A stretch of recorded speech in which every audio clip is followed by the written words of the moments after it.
And circling back to our top story, the surrender of Senator Jinggoy Estrada. That incident has affected the resumption of plenary session today. And telling us why is mobile journalist Merimon Reyes. Merimon, ano ba talaga ang nangyari ngayong araw na to dyan sa Senado? Yes, good evening. Kaninang around noon, ang inaabangan talaga natin during those the window hours of 12 to 2 p.m. is supposedly the camp of Vice President Sara Duterte who will be filing their answers on the articles of impeachment against the Vice President. Pero during those wee hours, we also heard from the SILG Remulla na pinoconfirm na may arrest warrant na for Senator Jinggoy Estrada. Later on, yung company office naman ni Senator Estrada nag-confirm na magkakaroon ng briefing, na press con around 3:30 in the afternoon. In-inform na sila na meron ng warrant of arrest, no? Okay? Nandun tayo nung time na yon, and later on, after his brief statement, So, in other words, ito mga kira, ulitin natin ha. Meron nang sinabi na may warrant of arrest. Si Senator Jinggoy, instead of going straight to CIDG or Sandigan Bayan, pumunta sa Senado. nag-surrender na siya, sumama na siya kay SILG Remulla. Kasama niya sa convoy papuntang Camp Crame is Senate President Alan Peter Cayetano, pero nasa press con mismo ang nakasama niya sina Senator Dante Marcoleta, Amy Marcos, Camille Villar, and SP Cayetano. Yun nga lang, ang supposed session today that was scheduled at 5 o'clock in the afternoon, it didn't happen. What happened? 5 o'clock p.m., facing the rostrum, right side, lahat ng upuan ng minority senators may nakaupo. Left side, majority senators, never to be seen until this point of time. Bakit mga ka-clear? Kasi according to Senator Raffy Tulfo, iniinggan niya sila, diba? Iniinggan niya sila, ini-encourage sila, sinususulan sila ni Senator Alan Cayetano na mag-boycott. Dahil sa pangyayari dito kay Senator Alan Cayetano, dahil daw may issue about the independence. So sabi ni Senator Raffy Tulfo, anong independence pinag-usapan natin? Nasa rule of law naman yan, may valid warrant of arrest. At ang penalty naman dyan ay more than 6 years. So, hindi mo nga kahit dapat kanlungin. Diba? Dapat nga isurrender mo. Diba? At sabi ko nga, kung voluntary surrender, tingin ko nga, dapat dumiretso si Senator si Senator Jinggoy sa CIDG or sa korte. Ang nangyari sa loob ng mga sumunod na oras, ang unang sinabi ni Senator Mig Zubiri, maaga-aga pa naman daw, kaya maghihintay pa sila at maaari namang hintayin nila kung 2 hours, mga naghintay. Balik sa session hall, itong mga senador, kung papasok yung majority senators, especially ang presiding officer ng session na si SP Cayetano o kaya naman si Senate President Pro Tempore Loren Legarda. So, pati si Senator Loren Legarda, wala. Kasi nga, ininggan niya. Pati itong minority, iniinggan niyang huwag pumasok. Boycott. Imagine mo, sarili mong institusyon? Yun ang pinagyayabang niya kanina kay Sec John Vic. Now we're talking about the institution. This is the Senate. It's the Senate, not about Senator Bato, not about Senator Jinggoy. It's the Senate. It's the institution. Sarili mong institusyon, boboykot mo? Dahil lang kay Senator Bato? Yun nga lang, again, hindi ito nangyari hanggang sa kanina nagkaroon na ng confirmation from the office of SP Cayetano na hindi na mangyayari o magpapatuloy ang sesyon sa araw na ito. Sabi ni Senator Mix, kung makikita raw yung post ni SP Cayetano, parang sign of protest daw yun on their part. May paghaham kasi yung post ni SP Cayetano sa minority bloc na ito nga naapektuhan nga yung isa sa mga colleagues nila sa mga nangyari. Tinahamon niya ngayon ang minority bloc, ang institusyon, yung sa pagpapahawak ng integridad nito. Ang sabi ni Senator Mix, on their end naman, ang gusto lang nila ay magtrabaho. Bakit naman daw naka-hostage ang trabaho ng Senado? It never happened daw sa 14 years ni Senator Mix Zubiri sa Senado, ngayon lang daw nangyari na hindi sumipot ang presiding officer. Kaya naman naglabas na rin sila ng kanilang joint statement. Absinero naman kasi talaga naman si Senator Alan Cayetano. And i-elaborate natin ito mamaya. But for now, diba? Para naman di naman siya nakikialam kung marami siyang absences. Let's listen into a part of Senator Mig Zubiri's statement on this matter. Ito, pakinggan natin, Maclear. Nagsabi na magka-cancel sila. So, we're just waiting. We're ready to work. Alam mo, daming trabaho. How long na maghihintay ang minority? Oo, as it takes, we'll wait. Trabaho naman to eh. Ngayon, Mary Bon, is it true that the electricity or the air conditioning was shut off and as well as the internet? Actually, Ses, yan yung naging sumbong ng ilang minority senators, particularly si Senator Raffy Tulfo. And tayo mismo na nasa session hall tayo. Usually kasi maingay may parang white noise na binibigay yung mga aircon sa paligid ng session hall. And dumating sa point na tumahimik siya. And napansin nila mga staff na nakausap natin na, pinatay yung aircon. Kasi yung ingay ng aircon, di ba? Yung mararamdaman mo habang may aircon, tapos biglang tumahimik. And in a separate interview naman natin kanina kay Senator Tulfo, ito rin yung naging sinabi niya na pinatayan din daw sila ng internet, pinatayan din daw sila ng aircon, and then ang pinakapare-pareho nila sinasabi, dereliction of duties itong ginawa ng mga senador. Mandato nila na mag-hold ng sesyon ngayon at walang abiso raw whatsoever from the majority or from the leadership na magkakaroon ng ganitong pangyayari. Siyempre, mga ka-clear, justifiable reason na naman sasabihin yan. It is justified. na hindi kami pumasok, hindi kami nagtatrabaho, mag-boycott tayo. Si-justify na naman to. Tandaan nyo. Mamaya, basahin natin to. Papalitan ko yung title mga kakli. Internet pala, hindi pala ilaw. So, sorry. Papalitan natin. Okay? So, okay, tuloy. Pakinggan natin yung bahagi ng pahayag ni Senator Tulfo. Hindi namin alam na hindi sila sisipot ngayong araw na to. All we know ay sasama lang nila si Jinggoy bilang sympathy, whatever, and then babalik din sila from 5 o'clock. Pinatayan kami ng aircon, pinatayan kami ng internet, pati yung aircon sa CR, pinatay na rin. You see? Ano yun? Gusto mo internet, pati yung aircon sa CR, pinatay na rin. Aircon sa CR. Gusto namin magtrabaho. Kami ay niluklok sa aming pwesto, Senado, para magtrabaho, para dito gawin lahat ng trabaho namin. Kaso, yung majority, mukhang meron natin sa ibang agenda. Okay, Merimon, parang first time yan sa history ng Senado. Oo, Ses, ito yung sabi ni Sen Mix. Sa kanya sa experience niya, 14 years na sa serbisyo o sa pagiging senador, first time na itong nangyari. Kaya nga, lahat sila ang sinasabi nila from the minority bloc. Dereliction of duty, nung una pa, parang very... Siyempre, pag dereliction of duty, na-abandon na mo yung property, yung trabaho mo. Diba, lakas-lakas si Senator Pia magsabi sa NBI, do your job! Tapos sila yung hindi. Dahil sa paghihimok lang, pag-i-encourage, pagsusulsul na, boycott, yung majority, ha? Bakit may tumatawag? Saan to? Wait. May kausap lang nyo naman. Pag ganyan. So, di ba mga ka-clear? Ayan. Dito, yung pag-encourage niya, hindi ba makasarili yun? Hindi ba siya yung nanggugulo, mga ka-clear? Diba? Imaginein mo na. Dito pa lang, nung inahawakan niya si Senator Jinggoy, sinasabi niya, even during the time of Cory Aquino, when JP was arrested for rebellion, ganun pa siya talaga. Kailangan niya pang mag-name drop, di ba? At kailangan niya ipaalala sa buong mundo na nakasuhan si JP ng rebellion. Galit na naman ito si si Ma'am Katrina Ponce Enrile. Diba? So, pero yun mga kaklit, tandaan natin, hindi nilagay sa protective custody. Hinayaan maaresto. At voluntaryo pala na nagpa-aresto.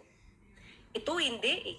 Kaya nga, di ba sinabi Sec. John Vic, parang yung trust, parang binudol mo ako dati. Parang ganun yung dating eh. Parang ang dating is binudol mo ako dati. The last person you took in custody escaped. Tapos ganun lang. Wala na. Wala nang issue. Diba? Para mong niloko eh. Totoo naman, para mo niloko yung PNP before. Para mo niloko yung NBI before.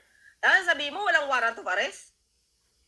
Tapos ngayon, makikialam ka na naman, kukunin mo na naman, pangungunahan mo na naman, nahawakan mo na naman yung kamay ni Senator Bato, or rather, ni Senator Jinggoy.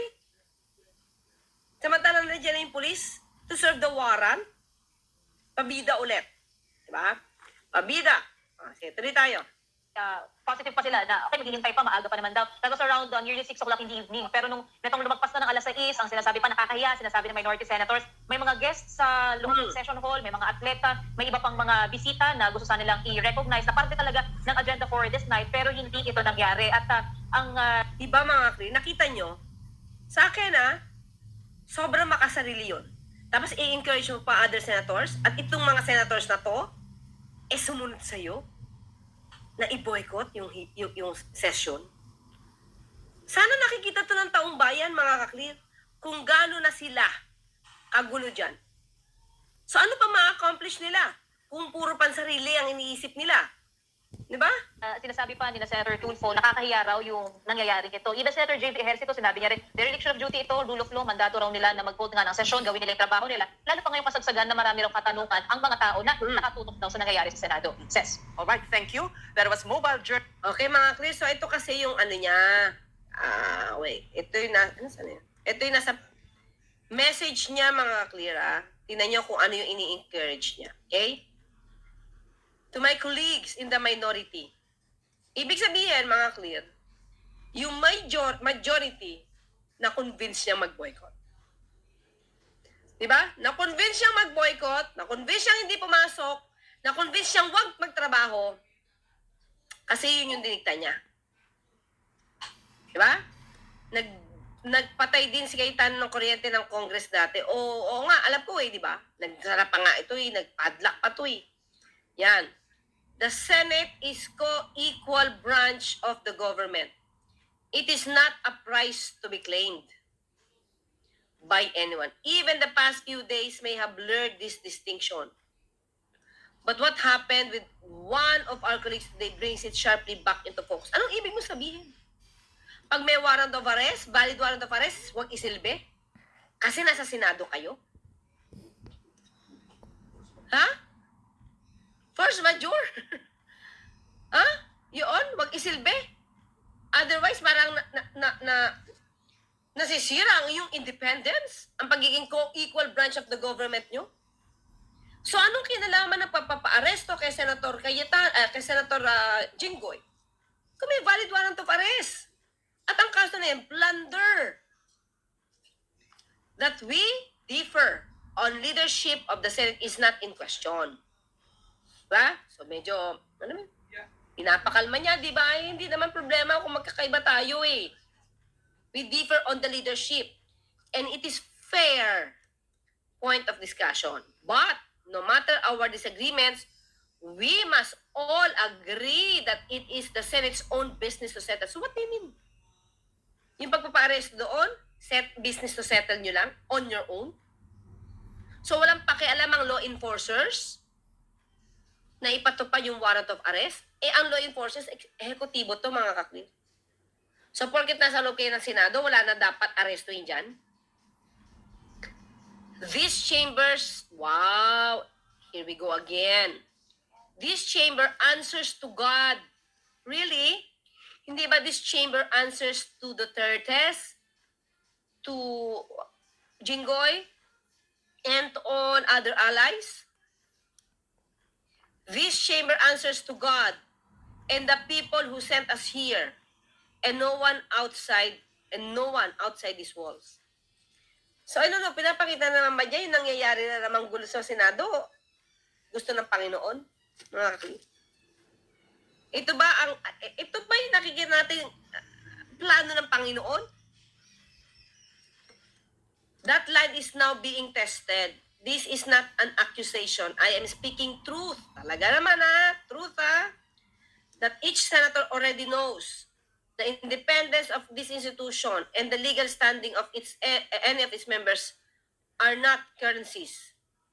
The day they become things to be traded, the day they become things to be traded is a day that the Senate is diminished. And after the Senate, the Republic. Ano is being traded? Yung sinasabi nila na ito naisip ko sasabi niya mga kli. Gusto niyang pagbintangan na naman na palet? Tama ba? Palet or plunder? Plunder or palet? Ganun ba yun? Plunder or bilanggo? Hindi. Plunder or change? Leadership? Shift. Parang gano'n. Plunder or shift. Parang gano'n, di ba? So, pag hindi nag-shift, ito yung mga kliyente sabi niya. Pag daw, sabi ni Senator Jinggoy, pag daw hindi lumipat, pag lumipat, ma-acquit. Madidismiss ang case. Ganun ba kadali yun? Mga clear? Imagine mo pag lumipat ka lang, hindi ka nakakasuhan?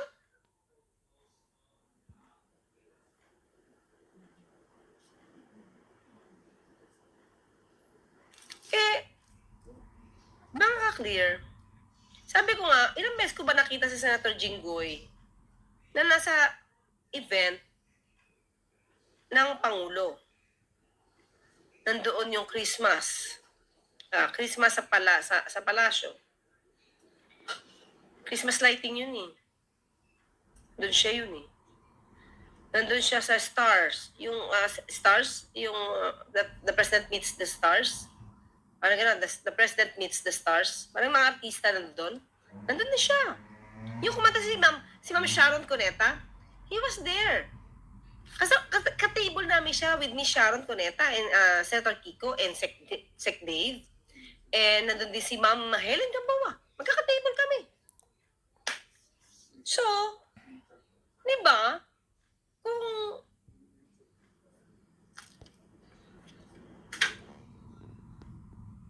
yung nagsalita si Sharon, mga ka-clear. Basta nung kumanta siya, kinanta niya Pangulo, tapos nagsalita siya na, di ba kayo nagsisisi? Parang gano'n. So, I have only one vice president, di ba sabi niya? Yun. So, iniisip ko ngayon mga clear, di ba? Kung ano ba yung sinasabi niyang stance? Di ba? At that time, parang hindi pa naman siya parte ng majority, 13. Pero, yung pangalan niya nadidinig na. At tinuturo na siya. At maski na si Senator Lacson, pinangalanan siya. So, dahil lang sa, dapat wala ka sa majority, di ka kakasuhan. So, yung nakikita ko, the day they become things daw to be traded. Diba? Parang plunder or minority. Go to minority or change leadership. Yun yung sinabi niya, So, ito na naman siya, para siya na naman ang bida rito, di ba? Para kasi ayaw nilang i-give up, magpapakabilanggo sila. Para kay Senator Alan Cayetano dahil ayaw nilang palitan yung leadership. Ganun yung dating. Parang, sa akin, parang ang dating is, ayaw din naman umalis si Senator Alan Cayetano sa posisyon.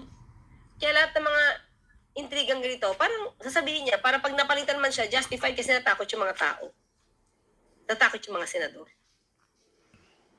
Diba? Parang ganun din. Diba ganun din yun naman yung kay Lord Velasco? Siya daw ang pinagpipilitan ng mga congressmen, nagkaroon pa ng botohan, sa pangunguna pa ni Mike Defensor. Diba? So parang ganito din eh.